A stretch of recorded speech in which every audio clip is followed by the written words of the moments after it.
Hogwarts Gene-Splicing Prodigy, Magical Creatures meets Sci-Fi. Like, share and subscribe. Episode 11, Defense Against the Dark Arts Class That Always Happens. The second session is Defense Against the Dark Arts. The professor is a retired Oro, named CeeLo Green. He will only teach according to the script, but compared to the future, Quirrell and Lockhart, who are possessed by Voldemort, will at least teach some tips. Classmates, put away your textbooks, we don't need it. Today I'm going to teach you how to recognize and understand how to resist oak spirits. Professor Green held a potted plant covered with dozens of humanoid creatures that looked like green dragonflies. He grinned and squeaked, "Now who told me what an oak elf is?" Alan White raised his hand first, glanced at Peter York proudly, and said slowly, "The oak spirit is a magical creature that lives on the oak tree. They are the guardian of the oak tree. Anyone who tries to destroy a tree, especially one who wants to gather oak branches to make a wand, is often attacked. Their sharp and venomous teeth, while not lethal, can cause pain for days in the bite. There are often cases where someone mixes the oak elf and the tree protector, and feeds it with earthworms and is attacked. The only weakness of tree elves is their fear of smoke, especially smoke from burning oak trees." "Very good, what Mr. White said is very correct. Slytherin will add 5 points. Professor Green was very happy about this, disregarding the tree elf standing on the branch angrily at him, and said loudly, "The oak tree elf is most afraid of smoke, because smoke makes them sleepy, so today we learn our first spell against the oak spirits. Smoke, tell me, smoke. Smoke is heavy." Everyone kept practicing with their wands. The spell was so easy that most people had a small cloud of smoke from the tip of their wand, and Peter York turned the smoke into various shapes, from a unicorn to a phoenix. The twins of Gryffindor are obviously not peaceful masters. The superposition effect of the two wands from the same willow tree and the same unicorn casting spells at the same time is extraordinary. Pervaded the entire classroom. Cough cough. The smoky objects were not only the tree elves. The thick smoke choked everyone out of the classroom, causing them to burst into tears. Peter York hilariously watched the twins secretly high-five. Apparently their prank had succeeded. In the following time, Professor Green was fighting the choking smoke and the dazed tree elves, and the defense against the dark arts class ended early. But what made the twins happy and sad was that they were punished by Professor McGonagall to do labor sports on the first day of school. There was no class in the afternoon. As soon as Peter York returned to the dormitory, White was pestering him to continue to observe field. Obviously, he liked magical creatures like phoenixes. Slytherin's habit of respecting privacy makes Peter York very satisfied, and so far Alan White has not disclosed to others that he is Phoenix. Unable to use adult magic, Peter York decided to go to the library to read more books. Although he can't enter the restricted area, the knowledge outside is enough for him to learn for a long time.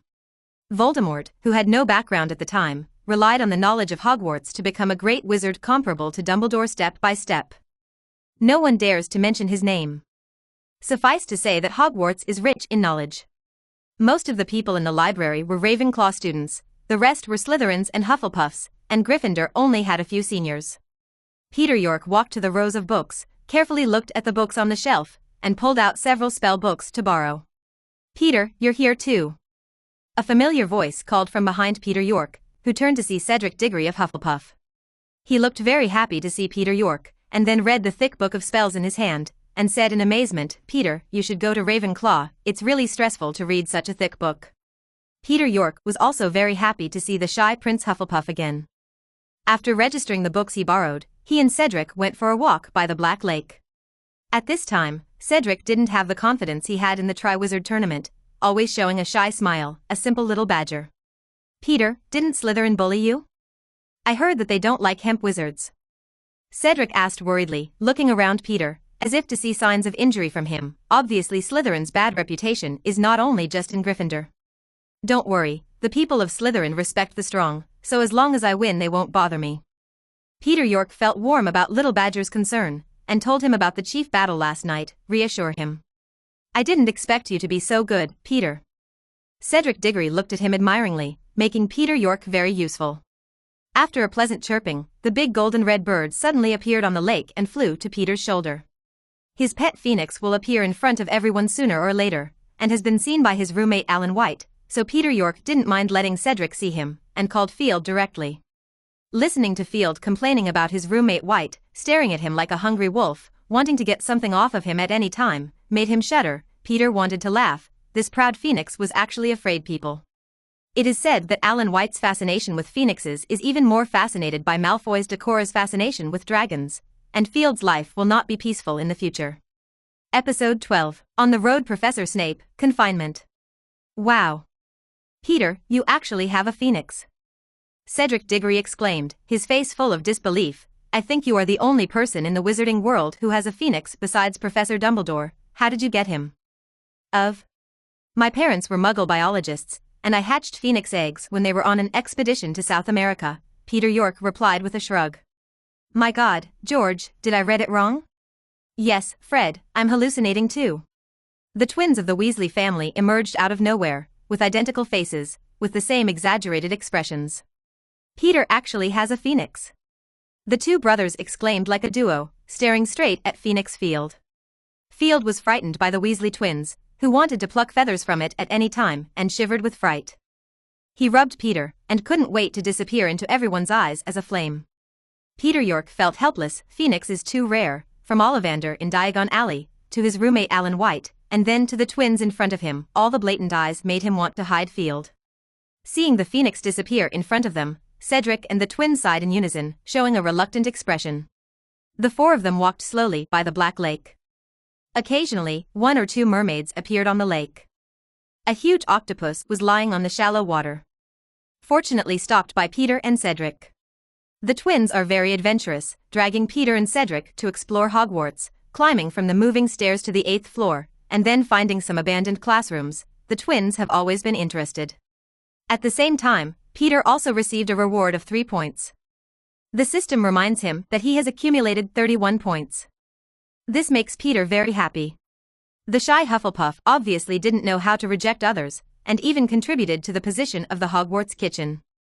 It was not until his feet were trembling that he couldn't walk, and Peter found out that he ended the expedition forcefully. Peter York took Cedric to Hufflepuff's door, watched him enter the common room, then turned and left, walking down the corridor leading to the cellar, the moving portraits and the moving staircase. It made him feel amazing. But as he walked, Peter York found himself lost and wanted to go back along the same path, but the result was that he went farther and farther, scurrying around like a headless fly, and finally had to stop and sigh in frustration. Peter, who had a poor sense of direction, completely exploded with the Luigi attribute in the labyrinth-like castle. Obviously there are some students in Slytherin who found out that they have the blood of a stupid lion, but they didn't go back to the dormitory to sleep during the curfew time. Am I right? The curious Mr. York. A cold voice sounded from behind. Peter York turned his head stiffly, and looked at the head of Slytherin, who appeared like a ghost. His black robe, his long black and greasy hair, and his displeased face made him look like somewhat spooky. Professor Snape, I'm lost. Peter York replied weakly. Hey, then you're even more stupid than a stupid lion. Snape's expression grew gloomier. You can go now, Mr. York, with a head full of splendens, if you don't want Slytherin Academy to be deducted points because of you. Snape turned and walked away, causing his black robe to roll up and down, looking like a man in the dark night. Only vampire bats. Glory. Arriving at the door of Slytherin's dormitory, Peter said the command and bowed to Snape, who was clearly in a less bright mood. Thank you for bringing me back, Professor Snape. But when Peter was immersed in the emotion that Snape didn't deduct his points, and that Snape was a good guy, Snape said, Go to my office tomorrow night for confinement, and tomorrow morning's potions class. Hope you don't disgrace Slytherin. Back to reality. Opening the door, Peter walked into the common room, where there were still many people. Hearing the movement, he looked up at Peter, then lowered his head and went about his own business. The people of Slytherin are very complicated about this student of Muggle blood. On the one hand, they think that he is extremely talented, and he can even perform magic spells that the seniors may not know, but on the other hand, they care about his blood. Therefore, the senior students basically ignored him, and the lower grades admired his strength. Peter. Where have you been so late?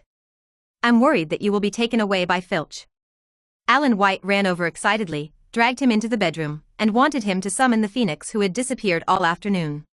Peter said sullenly, I'm lost. I didn't meet Filch and his cat. Before Alan could breathe a sigh of relief, Peter York covered his face with a moan, but unfortunately, we were caught by our dean, Professor Snape. Hi. Alan White looked at him sympathetically. The horror of Professor Snape was known to the whole school. Professor Snape asked me to go to his office for confinement tomorrow, and said he was looking forward to my potions class tomorrow morning. Peter York slumped on the bed helplessly. Bang! A flame appeared in the air, a phoenix appeared, ignoring White's longing eyes, flying straight to stop on Peter's chest, looking curiously at his half-dead appearance, and then issued a melodious sound, with bright purification and full of hope of magic. Feeling his negative emotions disappear, Peter gently stroked Field's gorgeous feathers. Thank you, Field, I feel better. Episode 13, Phoenix's Healing Therapy. Potions class is coming. Alan White, who felt the power of the phoenix at close range, was also stunned by this magical power. The chirping sound of the phoenix is very pleasant. Unlike the euphoria potion, which makes the body feel excited and happy, the voice of the phoenix carries a kind of purifying magic power, which drives away negative emotions without affecting the quickness of thinking. The ability to bring good luck. Alan White was very excited. He wanted to get close to Field but didn't dare to get close, but when he saw Phoenix arrogantly turning his head and aiming his butt at him, he could only climb onto the bed in a dejected manner. Peter York looked at this scene amusingly. In fact, before Harry Potter came to Hogwarts, it seemed very peaceful here. Slytherin and Gryffindor didn't have any major conflicts, they just didn't like each other and quarreled occasionally. As the first person in Slytherin to accept him, although it is because of his identity as a phoenix, Peter still has a good impression of Alan White and doesn't mind becoming friends in the future. As for the potions class tomorrow morning, he has already memorized all the knowledge of the first grade. With the lucky blessing of Phoenix, he should be able to cope with the potions class. Good night, White. Good night, Peter. Good night, Field. The firewood in the fireplace gradually burns out, and the dormitory is quiet, except for the snoring. Waking up in the morning, under the shadow of being lost last night, Peter quickly finished washing up, then brought the potions textbook to the common room, and carefully reviewed the first-year potions knowledge again. After most of the people had arrived, in order to avoid getting lost on the way to the restaurant, he decided to go to the restaurant with the other senior troops for dinner. After successfully arriving at the restaurant, looking at the table full of chicken thighs, sausages, mashed potatoes, and mince, Peter York tried to tap the golden plate in front of him with his wand, and whispered, "Steak, fried eggs are still have a glass of milk." As soon as he finished speaking, a well-cooked steak and omelette appeared on Peter York's plate, as well as a glass of hot milk. Wow, the Slytherin students around them looked at Peter's results in amazement. They never thought there would be such an operation, and they all learned to report the menu. Peter silently mourned the house elves in the kitchen, and felt guilty for adding to their burden. But thinking of those weird-thinking house elves, maybe he was still grateful to him, so he ate breakfast with peace of mind. Just as Peter York was comfortably finishing his steak, Alan White rushed over from the door and sat beside him, picked up a chicken leg and ate it, asking, "Why didn't you wait for me, or are you a roommate? Just eat for yourself." Peter York rolled his eyes. "You woke up earlier than I did and ended up lingering in the bathroom. I don't want to be late, after all, it's my first potions class." Alan White smirked. After all, he doesn't have the same good-looking appearance as Peter's, and he must take good care of it before he can come out. You must know that Slytherin students don't care much about Peter's Muggle ancestry. In addition to his strength and talent, the appearance of an angel when he smiles is part of it. Therefore, no matter in the Muggle world or the magical world, there is a theorem that is, beauty is justice. After breakfast, Peter York was about to rush to the potions classroom with Alan White when he saw the Weasley twins rush into the dining room in a panic, pick up a few slices of bread and sausages and walk towards him. "Well, good morning, Peter," the twins greeted excitedly, swallowing their food. "Good morning, Fred, George." Peter York asked with a smile, watching the two of them almost gobble up, "Your first class was also potions?" The twins nodded, saying that the school didn't know what was going on. Most of Slytherin's courses were taken with Gryffindor, the nemesis. Could it be that these two colleges, which have been opposed since the establishment of the school, can turn their battles into jade? Alan White next to him looked at the two Gryffindors and frowned, but said nothing. "This is my roommate, Alan White." Peter York introduced the twins first. Introducing the Weasley brothers to Alan White again, the two of them are Fred and George, who met on the Hogwarts Express. "Hello." The twins greeted first. "Hello."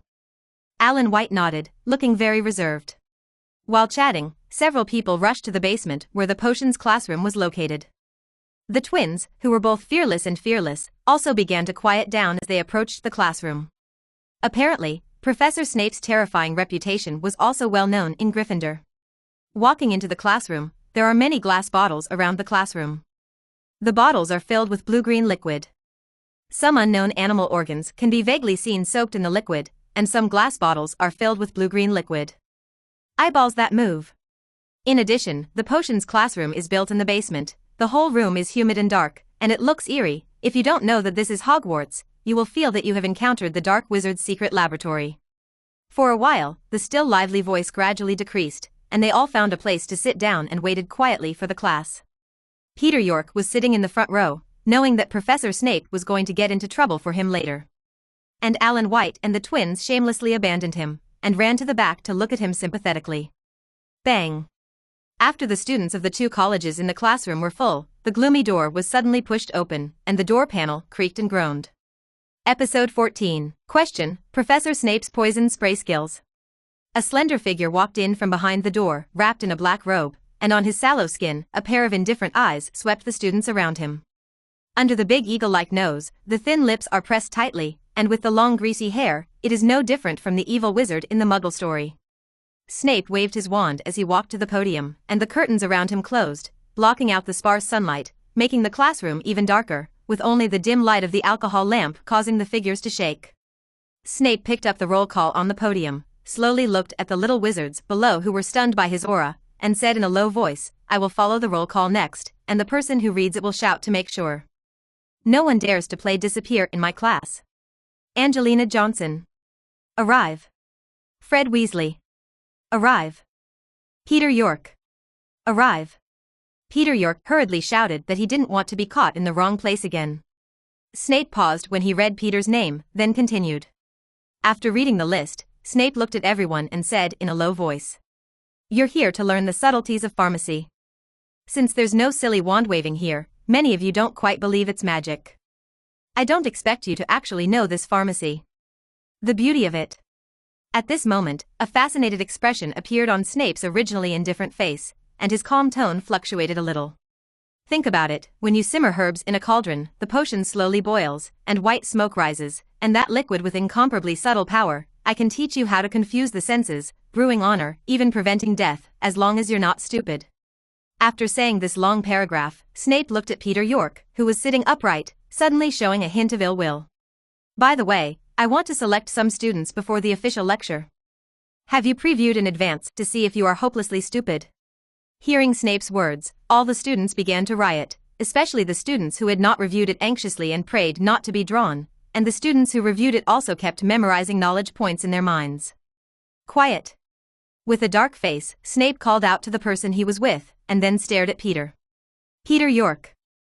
I want to ask what ingredients are needed for a scabies potion?" Peter breathed a sigh of relief.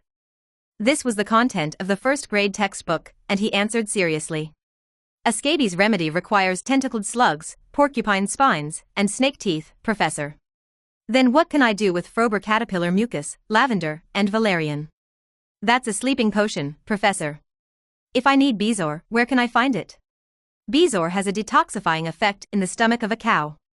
After asking Peter 3 questions, Snape didn't ask any more questions, but turned around and walked to the podium, lowered his head and wrote a few words. His expression returned to his original indifference. 5 points for Slytherin. A preview for Mr. York. Ding, get the extra points from the professor and get 1 point. The current points are 32 points. The system prompt sounded in his mind. Snape didn't ask any more questions, which relieved the other students, but the rest of the class cast a shadow over everyone's heart.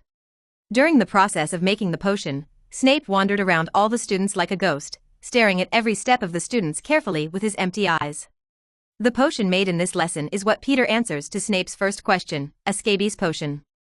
The production process Peter remembered clearly, so he handled the material in an orderly manner. First, put 6 parts of snake teeth into a mortar and grind them into powder. The powder is then poured into the crucible. Wave the wand and stir to heat for 10 seconds. Then chop 4 slugs and 2 porcupine quills into the crucible. Stir 5 more turns clockwise. Wave your wand and you're done. Looking at the green liquid in the crucible, Peter nodded with satisfaction and poured the liquid into the prepared glass bottle. As soon as he looked up, Snape's hollow eyes startled him, the potion in his hand almost shook, and he didn't know when he was standing behind him. "Are your hands made of mollusks?"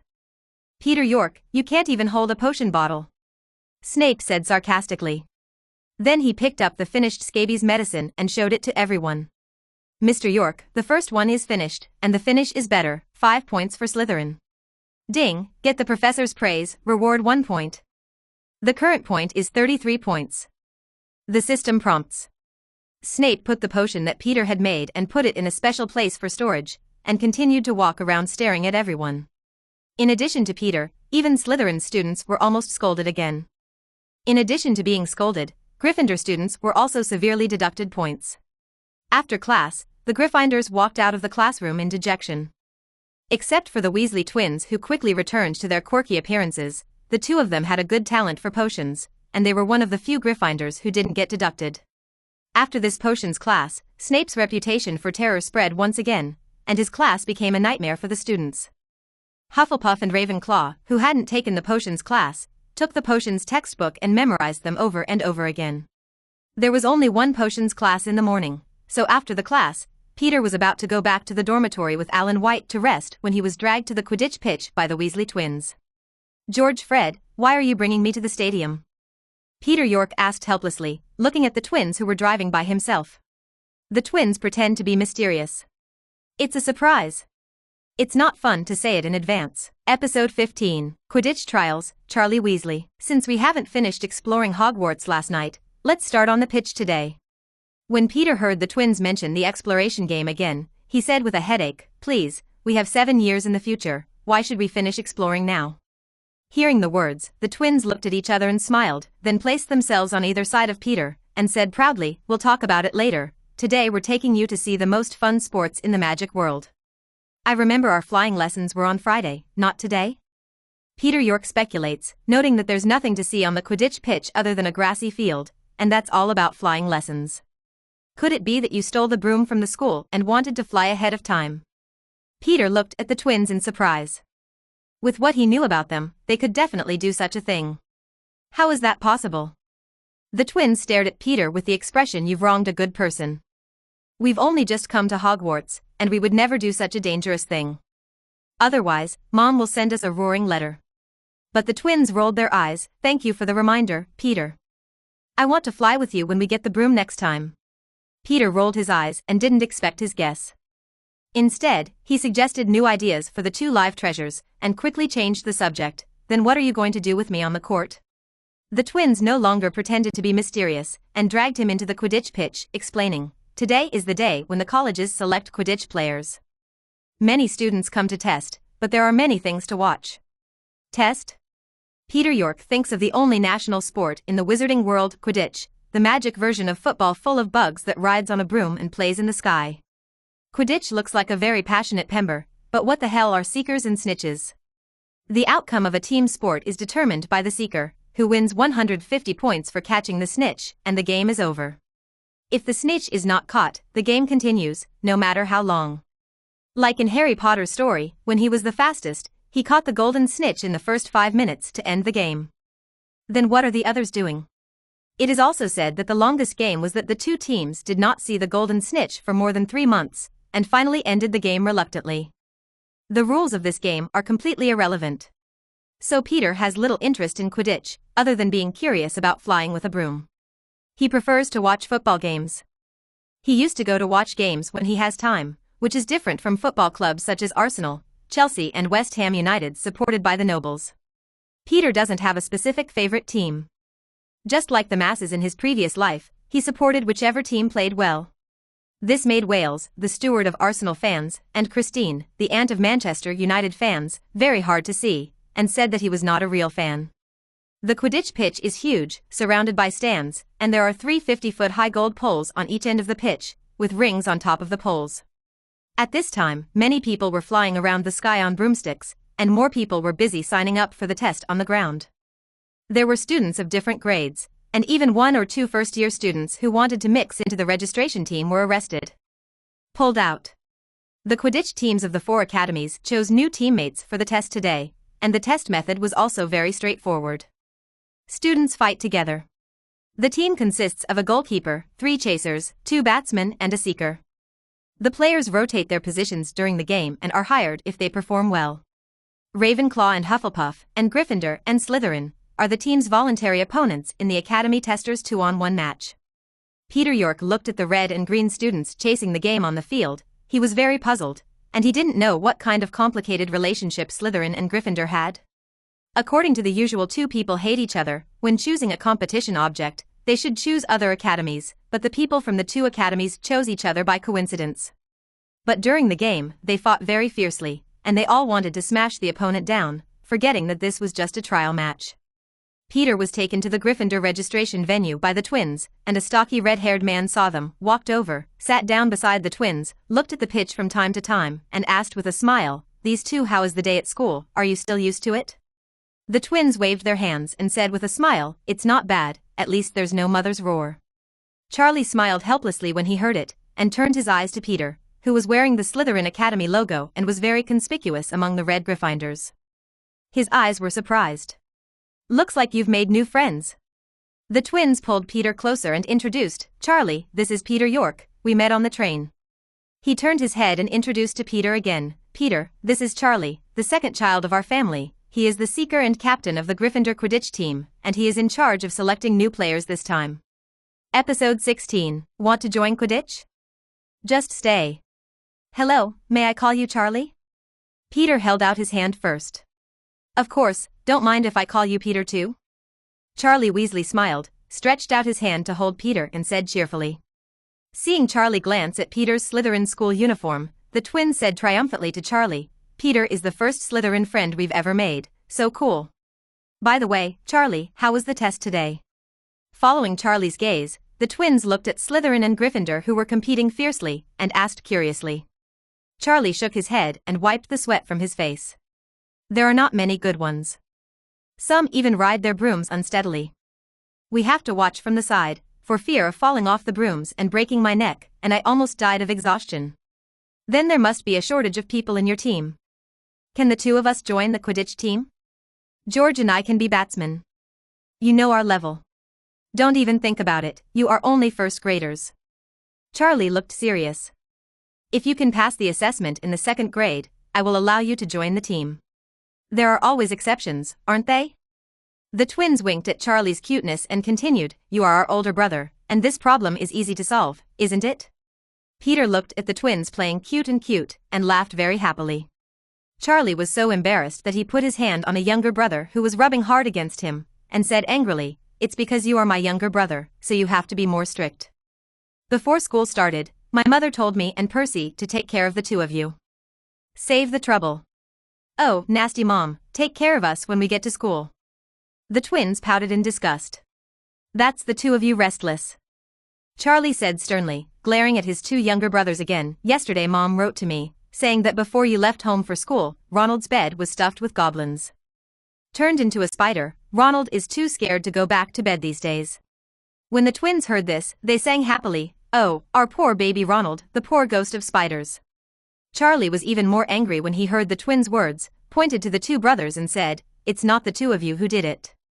When Ronald was young, you turned his teddy bear into a big spider to scare him, and he wouldn't be so afraid of spiders." Peter York looked at the innocent eyes of the twin brothers, very speechless and also very sympathetic to Ronald. It is also very unfortunate to have such two brothers who like to make fun of him. Charlie watched his two younger brothers staring at him with wet eyes, still persistently wanting to join the Quidditch team through the back door. Although they knew they were pretending, they still couldn't stand it and said a little compromise, "Okay, you can join the team as a substitute, but don't expect to play this year, just allow you to participate in our usual training. In fact, the batsmen in the team will graduate next year, so it is possible to train the twins as reserve batsmen in advance." This is the power that Charlie has as the captain, and he also knows that the twins are good, not really. Power for personal gain. Hooray! The twins hugged Charlie and patted his shoulder excitedly. Charlie was a little overwhelmed by the enthusiasm of his two younger brothers. He coughed a few times, then got up and said, "I'm going to stare at the boys on the court. Training starts tomorrow. Remember to come on time." Then he smiled and said to Peter, "Peter, I'm leaving first, it's a pleasure to meet you today." "Me too." Peter York smiled and nodded to Charlie. After Charlie left, Peter also said hello to the twins and left the Gryffindor field. After all, he was a student of Slytherin, and it was not the same thing to stay there all the time. He walked slowly around the pitch and decided to check out the Slytherin grounds, hearing from the twins that the Quidditch Cup had been occupied by Gryffindor over the years because of Charlie's presence. As a member of Slytherin, although most people did not show welcome to him, at least he grew up with aristocratic education and knew that if he wanted to be truly accepted by this Slytherin group, he needed to show a certain sincerity. Like befriending the Gryffindor twins, the Slytherin folks wouldn't mind too much. But it is unacceptable that he has been communicating with people from other academies, but has not shown that he wants to work hard to integrate into Slytherin. Peter York used to be very strange about those traversers who were assigned to other colleges. Without exception, they chose to make friends with the Gryffindor trio, and then follow them to fight monsters and demons, completely forgetting the value of the college to which they belonged. Otherwise, they would have chosen Gryffindor from the beginning. Why bother with so many twists and turns? After all, the Sorting Hat still respects the wishes of students. And Peter York, in his own words, is lazy and afraid of trouble. In the 2 years before Harry Potter came to school, he worked hard to accumulate strength. As for the third-year Philosopher's Stone incident, he basically chose to watch it on the sidelines of the Savior training game developed by Dumbledore. The 4th grade secret room incident, if possible, he can provide some information to the professors in the school. He does not believe that a basilisk can be destroyed by a 12-year-old child, and the professors will not be able to deal with it. And he also has Field, a phoenix, a blind basilisk, which is not too threatening. As for Tom Riddle's diary, this Voldemort Horcrux, if there is a chance, after Harry Potter gets it, he can also give it to the school professors. With their knowledge they will definitely recognize it as a black magic item.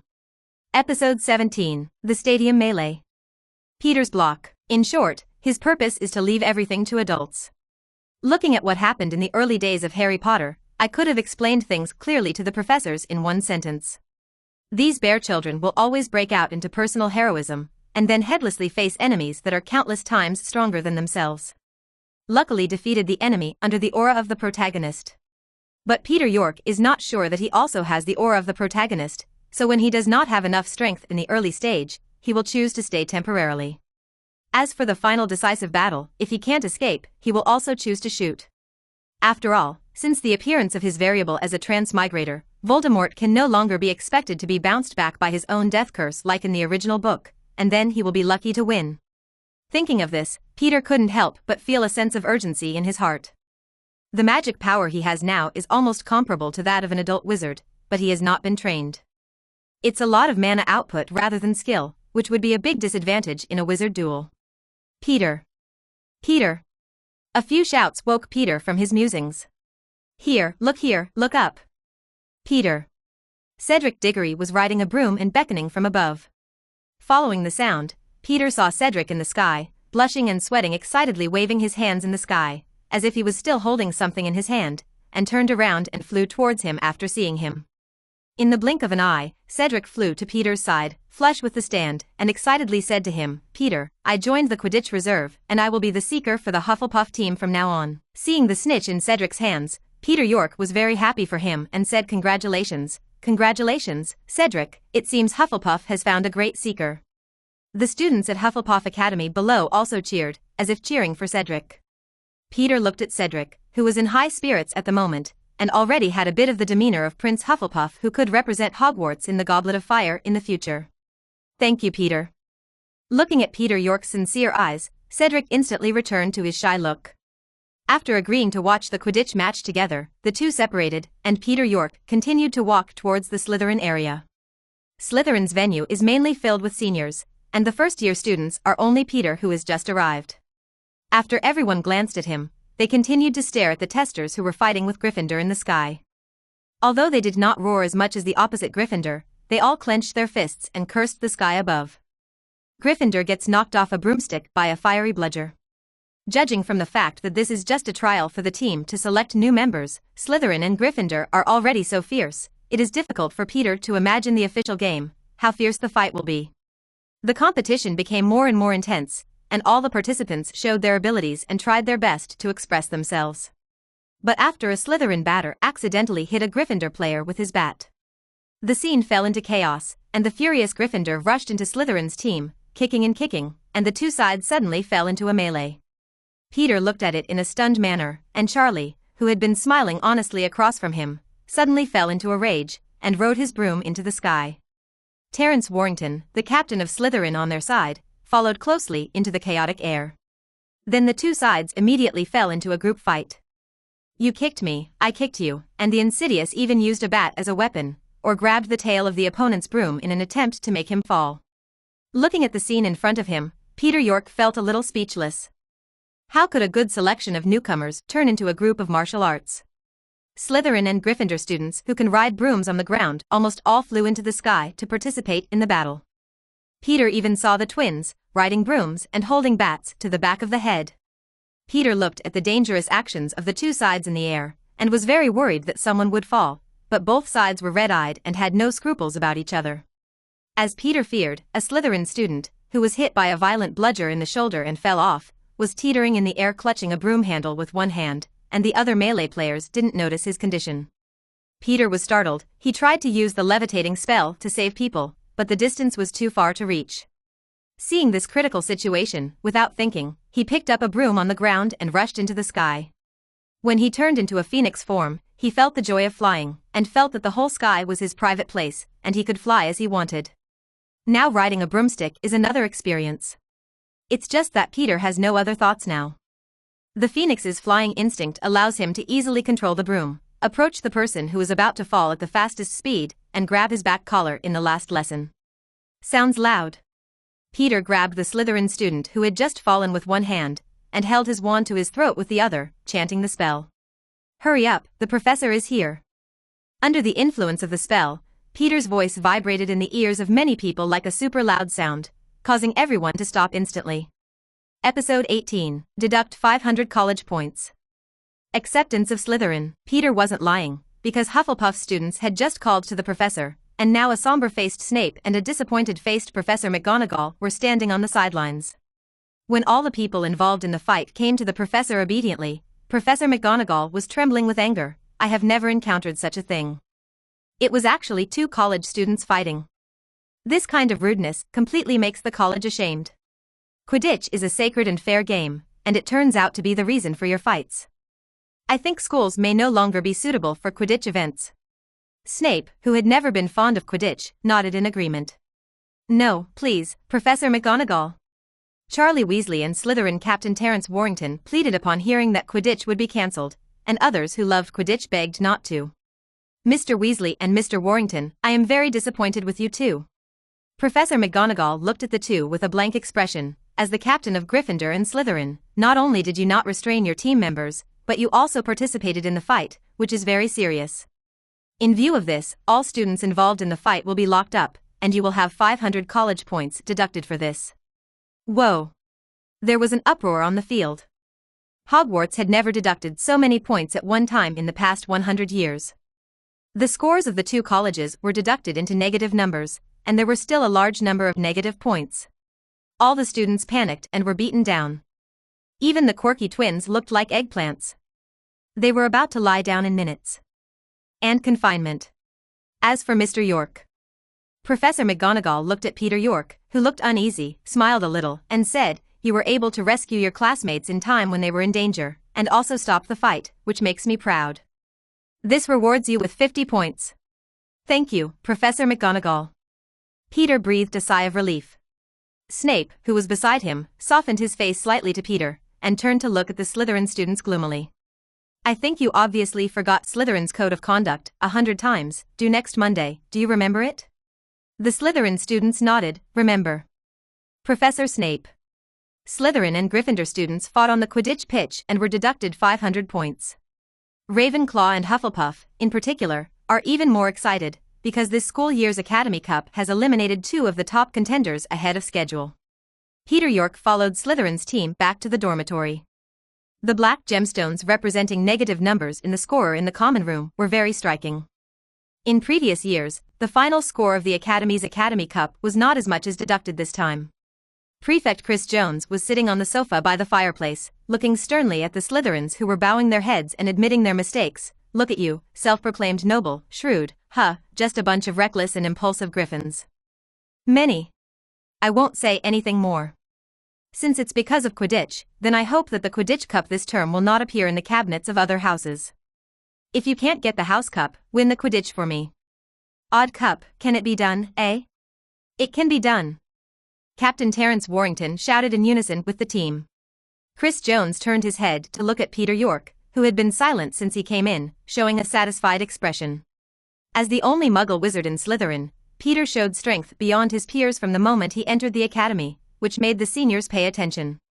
Watching him calmly integrate into the group, neither flattering nor cautious, so that others can't find a reason to hate him, even if he is of Muggle blood. This shows that Peter York not only has magical talent and strength, but also is very smart. Such a person must be extraordinary in the future. Mr. York Prefect Chris Jones named Peter, and everyone else looked at him. You did a good job this time. Not only did you save Daniel Miller from breaking his neck, you managed to stop the accident before it got more serious. I'm glad that Slytherin has a student like you. Peter York smiled and waved his hand.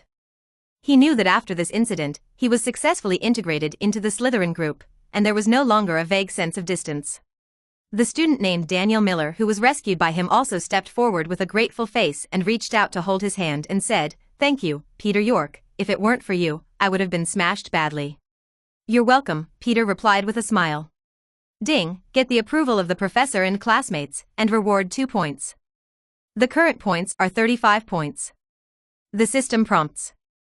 When Peter communicated with Daniel Miller, Prefect Chris Jones left the sofa and said blankly to the dozen or so students involved in the fight, "Professor Snape, considering that there are too many people in this confinement, decided to change to 1 semester of labor service, go to Filch to pick up assignments at night. Moreover, in view of the conflict between the 2 colleges, the Quidditch selection method of each college will be changed in the future. Instead of selecting through the confrontation between the 2 colleges, you can only choose your own team members." Everyone sighed suddenly. Filch, the old squib, usually turned a blind eye to Slytherin's students. After all, most of these students have complex backgrounds, but as long as he catches students who make mistakes, he will gloat at the misfortune and arrange dirty work to toss these students hard. Peter's face was bitter when he heard the words of confinement, because he also had confinement tonight, and it was still confinement at the potions office. He thought that in view of his performance today, Snape should also cancel his confinement punishment, and he didn't know what trouble he would be asked to do. Episode 19, Dealing with Slugs, Peter's Charm. The first class of the afternoon was Charms taught by Flitwick, with students from Ravenclaw. Peter and Alan White sat together, looking at Professor Flitwick standing on the table with a few thick books under his feet in order to look at the students, and couldn't help but laugh. Everyone suspected that he had the blood of a goblin, but they would not ask politely. Professor Flitwick is very passionate in his lectures. His sharp voice can always spit out a few golden sentences, and he is also very good at interacting with students. However, in teaching the students to cast spells, he always seemed to be too careful. He spent most of the day teaching theoretical knowledge, and only allowed the students to cast the fluorescent spells when the get-out of class was about to end. Even the student of Ravenclaw, known as the Studious, showed a bored expression. The second class is the History of Magic class that claims to have hypnotic abilities. The tone of Cuthbert Binns' lecture is quite in line with his ghost identity. Peter York gave up after holding on for half an hour, and Cuthbert Binns' tone was so flat that even if he was concentrating on the lecture, he would unconsciously wander off and start dozing off. When the bell rang and Cuthbert Binns floated away, Peter breathed a sigh of relief, not listening to the lullaby anymore. "Alan, wake up, get out of class is over." Peter pushed Alan White, who was lying on the table and slept, and looked at him with disgust at the way he was drooling. Alan White raised his head sleepily and looked around, wiping his saliva, apparently not fully awake from his dream. Peter's confinement time starts at 6 o'clock, so after he asked Alan to go back to the dormitory with his textbooks, he went to the cellar alone and knocked on the door of the office. "Professor Snape, this is Peter York, may I come in?" Boom, the potions professor's office door suddenly opened from inside, revealing Snape's impatient face. "Come in, kid."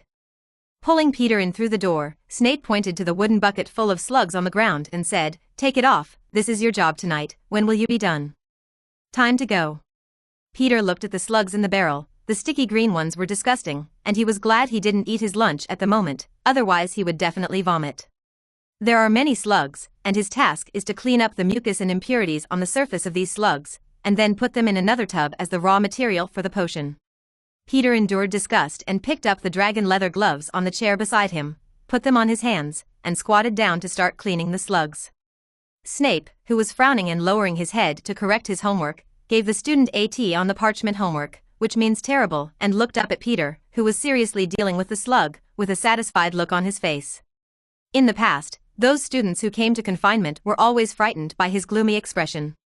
They didn't find the dragon leather gloves prepared next to them, and grabbed them with their bare hands. The result was a stinging sting with caustic mucus, wow wow, and then Snape's head-to-head taunt. Both of them bowed their heads and did their own thing, quietly. Time passed little by little. After dealing with the slugs, Peter was so tired that his back was sore and he looked up to see that the clock pointed to 8 o'clock. He found that his efficiency was quite good. He got up and moved his stiff body and said to Snape, "Professor, I'm done." Snape glanced up at the finished slug, and then said with a blank face, "You can go when you're done." And many more. When Peter opened the door to the office, Snape's voice sounded behind him, staring at him with indifferent eyes. "In view of your performance tonight, there is no need to come to confinement later." Hearing this, Peter showed a delighted smile, bowed and thanked. "Thank you, Professor Snape."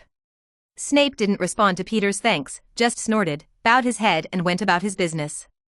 After leaving Snape's office, Peter was walking on the way to the dormitory. It was already 8 o'clock in the evening, and dinner was not over in the auditorium restaurant yet. But after dealing with the slugs all night, he had a disgusting smell on his body, so he had to go back to the dormitory to wash up.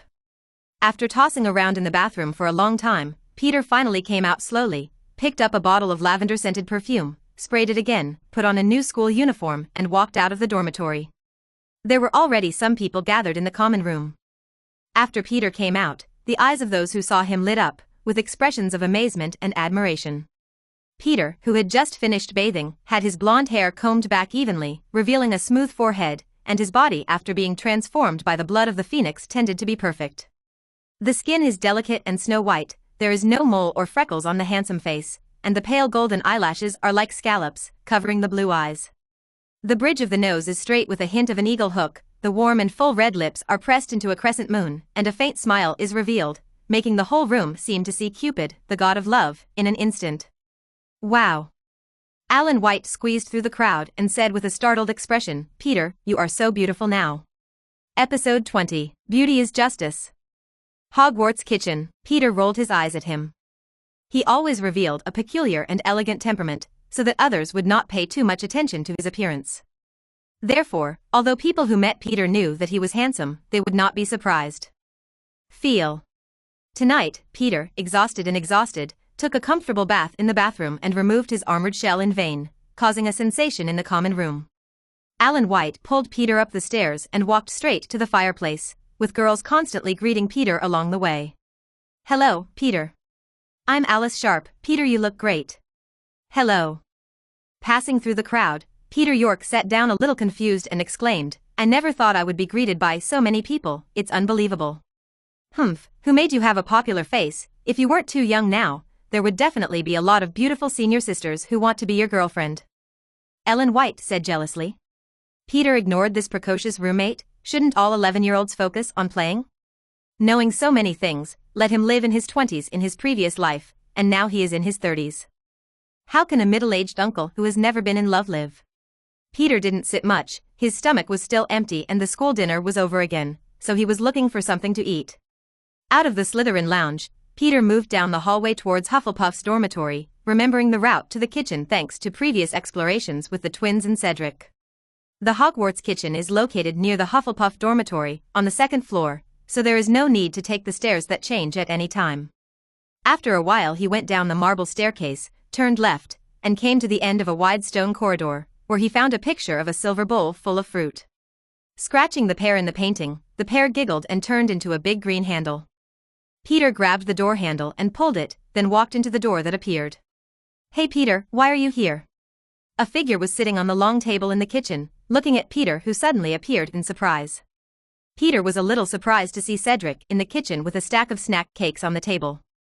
"Hi Cyd, didn't you have dinner either?"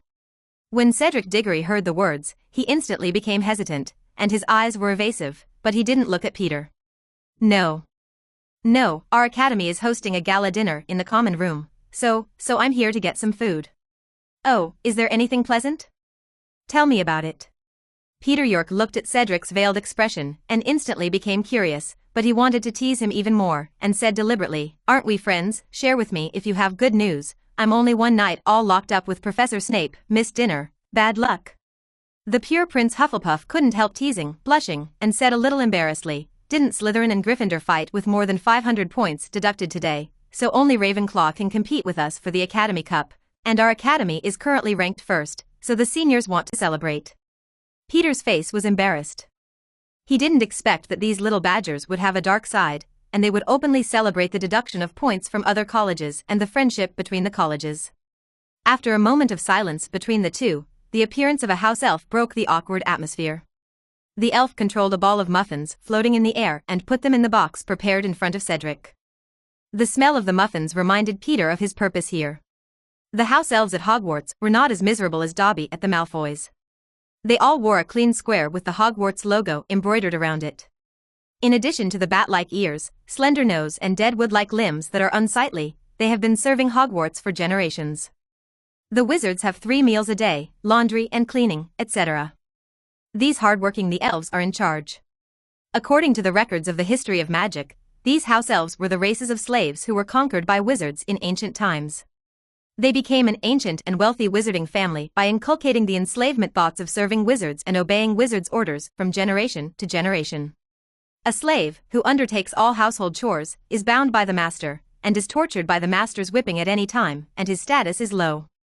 In a school history of Hogwarts, it is recorded that when these house elves were persecuted by wizards, they were accepted by the kind Helga Hufflepuff, the first headmaster of Hogwarts, blessed by him, and opened up out of the kitchen as the exclusive place for the elves, giving the elves a home.